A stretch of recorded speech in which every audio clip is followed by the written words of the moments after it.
Hey everybody, welcome to another video brought to you by your Colorado International Broker, hashtag the Corona Broker.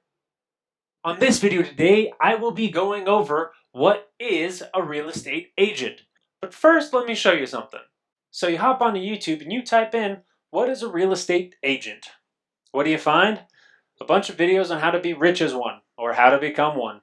And a couple of them help defining what it is, but it's really just regurgitated information. Nothing new, nothing that you can't look up on Google. So then you may ask, why isn't this information out there? Well, the answer is pretty simple. Every state is different, and some states are so different that generalizing anything could be dangerous. I can only guarantee what I say here in Colorado, where I'm licensed. But if you have any questions for your own personal area or state, give me a call, send me a message. I am part of Coldwell Banker, the largest brokerage firm in the world. I have connections all over the place. I can get you in contact with a local agent that can help you. So please, if you have any questions, give me a shout. Now back to your scheduled programming. So what is a real estate agent or broker or realtor?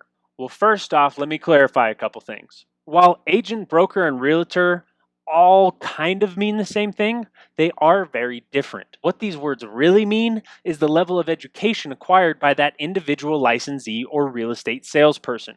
The agent level of education is kind of the standard, and I do mean kinda. Again, all states are different, but kinda. Broker is a next step up. Again, kinda. But realtor is different. Realtor is more of an added education given by NAR, the National Association of Realtors. What this class focuses on is mainly how to give the highest quality service we can in our career while also abiding by the law. So it's more of an added level of education. In Colorado, we are trained automatically as brokers. We have one of the strictest education requirements in the country. For example, California, a requirement of 135 hours of class, 70% or higher is a passing grade on the final exam. New York with 75 hours of education and a 70% required passing grade on the final exam. Florida with 72 hours of education, requiring a 75% or higher passing grade on the final exam.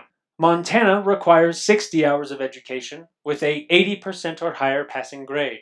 Texas has 180 hours of required education, but only 70% or higher on a passing grade. Colorado has 165 hours of required education and an 80% or higher for a passing grade on the final exam. On average, Colorado has one of the strictest requirements for becoming a real estate agent, which is how you know we're the best. And in that 165 hours of schooling, we go over almost every single Colorado approved contract that real estate agents use.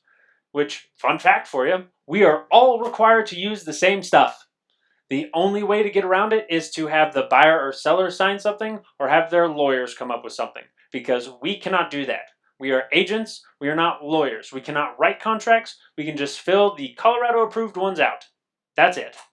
But more on that in the next video. But then after the schooling, you pass your test, you're done, right? You're an agent. You can go sell a home now, right? No, you cannot. Actually, you have to spend quite a bit more money just to get your license approved by the state and put it with a brokerage firm. Hold on, what's a brokerage firm? Well, basically it's just a larger business that holds brokers' licenses and takes liability for us brokers. That's basically what it is. But if you don't treat it as an investment, you will fail. And that's why there are so many brokers that don't succeed and just so many in general. People think that this is going to be an easy way to make money. All you have to do is sell a house. No, there is a huge investment up front for you to make, and you have to continually make that investment. You have to continually put into yourself. And that's what a lot of people don't do, which brings me to the differing degrees of success that you see between real estate agents. Some are hugely successful and some are not. And a lot of that has to do with the investment that you put in and that drive that you have. If you have the drive, put an investment into yourself and your business, because, fun fact, we fill out 1099-Cs. We are considered a small business. That's why we promote ourselves so much. We have to let everyone know that we are a broker so that when they go to buy or sell a home, they will think of us first before anyone else. It's how we bring home the bacon. But you put that investment in, that's where you're going to see success. That's what you see the most successful people doing, is they are investing in themselves, their business, and their future. Whether it's time or money, they are investing in themselves. And it doesn't really matter their location. Sure, it helps as far as what's available to sell, but that doesn't mean that you're automatically going to be successful. You still need to invest in yourself. And another thing that greatly impacts our success is our reputation. That's why I always suggest you look into any broker you're considering working with. You want to make sure that they're not known for poor communication skills during most likely the largest purchase of your lifetime. You want this process to be smooth. A good broker can do that. And then you have the rules, the laws governing what we can and cannot do as brokers, keeping us accountable so that we don't do anything stupid. Colorado specifically requiring E&O insurance called errors and omissions insurance, basically an insurance policy in case the broker messes up.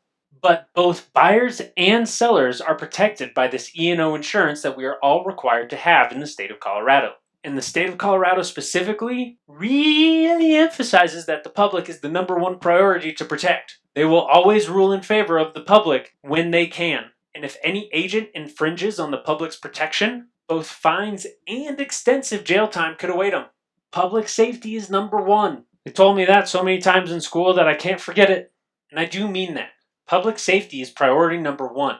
And hopefully that will show itself in these next few videos. Well, I do hope that in this video I was at least able to teach you something that you didn't know about brokers beforehand. And if you did like it or learn a thing or two, please, by all means, give me a like, share it away, let other people know what a broker is, and help me out if you could. Let the knowledge continue on. Let's share what a broker really is so that people are more educated about us. And about me in particular. Any questions that you may have, please give me a shout. All of my contact information is provided below. And if you would like to talk to me about buying or selling opportunities in Colorado or Los Cabos, Mexico, please shoot me an email and I will respond right away. As for the next video, that's where I'm going into more of the perks and benefits of actually working with a broker, where I answer the real question, why don't I just do it myself? Stay tuned for the next video, guys.